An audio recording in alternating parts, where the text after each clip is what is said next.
2 डिसेंबर 2025 रोजी आमच्या किन्ही गावामध्ये बिबट्याच्या हल्ल्यामध्ये एक आमची ज्येष्ठ महिला कैलासवासी भागूबाई विश्वनाथ खोडदे यांचं दुःखद निधन झालं। त्या दिवशी या ठिकाणी फॉरेस्टचे सर्व कर्मचारी अधिकारी घटनास्थळी दाखल झाले। दाखल झाल्यानंतर आम्ही सर्व ग्रामस्थांनी त्यांना सांगितलं की या मातेचा मृत्यू बिबट्याच्या हल्ल्यामध्ये झालेला आहे। बिबट्या हा आता नरभक्षक आहे।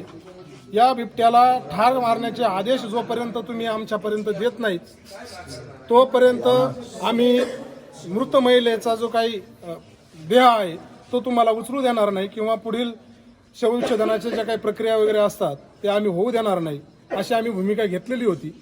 त्यावेळी त्या अधिकाऱ्यांनी नाशिक आणि नागपूरच्या काही वरिष्ठ कार्यालयाशी संपर्क साधला आणि त्यांना सांगितलं की किन्हीमध्ये अशी घटना घडलेली आहे आणि तेथील नागरिक आक्रमक झालेले आहेत। तर समोरून त्यांना असं सांगण्यात आलं की काय हरकत नाही, 3 डिसेंबरच्या 12 वाजेपर्यंत आपण नरभक्षक बिबट्याला पकडण्याचे आदेश देत आहोत। ते पुन्हा त्या ठिकाणी आले आणि आम्हाला सांगितलं की उद्या 12 वाजेपर्यंत नरभक्षक बिबट्याला पकडण्याचे लेखी आदेश आपल्याला येणार आहेत, त्यामुळे तुम्ही आता थोडंसं सहकार्य करा। आणि मग आम्ही सामंजस्याची भूमिका घेत तो मृतदेह शवविच्छेदनासाठी पारनेरच्या ग्रामीण रुग्णालयामध्ये पाठवण्यास तयार झालो। दुसऱ्या दिवशी 3 डिसेंबरला आम्ही सायंकाळी 5 वाजेपर्यंत त्यांना विचारत होतो की आदेश आलेत का, तर ते म्हणायचे अजून नाही आले, येतील।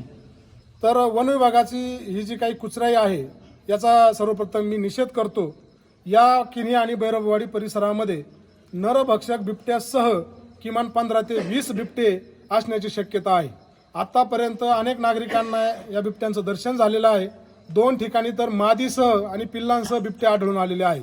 आम्ही वारंवार यांना सांगतोय की तुम्ही नरभक्षक बिबट्याला या ठिकाणी ठार कराच, परंतु बाकीचे जे बिबटे आहेत त्यांना सुद्धा बेशुद्ध करून या ठिकाणावरून अभयारण्यामध्ये हलवा, परंतु वन विभाग काही प्रामुख्याने या ठिकाणी लक्ष घालायला तयार नाही। या ठिकाणी आणलेत आणि लावलेले आहेत, त्या पिंजऱ्यांमध्ये भक्ष्य सुद्धा ठेवत नाही, त्या पिंजऱ्यांमध्ये बिबटे जाणार नाही।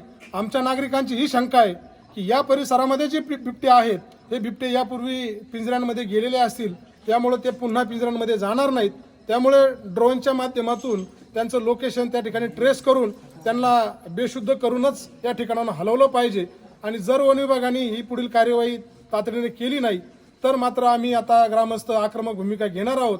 आत्ताच आमच्या किन्ही भैरववाडी ग्रामस्थांची एक बैठक या ठिकाणी संपन्न झाली।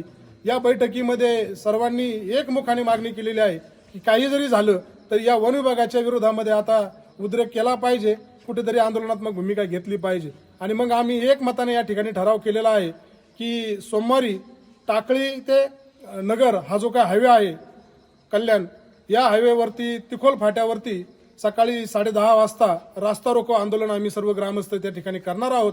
या आंदोलनादरम्यान जर या वन विभागाने आम्हाला त्या ठिकाणी आमच्या ज्या मागण्या आहेत त्या मान्य केल्या तरच ते आंदोलन थांबवण्यात येईल, अन्यथा जोपर्यंत आमच्या मागण्या मान्य होत नाही तोपर्यंत आंदोलन थांबवलं जाणार नाही, ही आमची सर्व नागरिकांची एकमुखी मागणी आहे।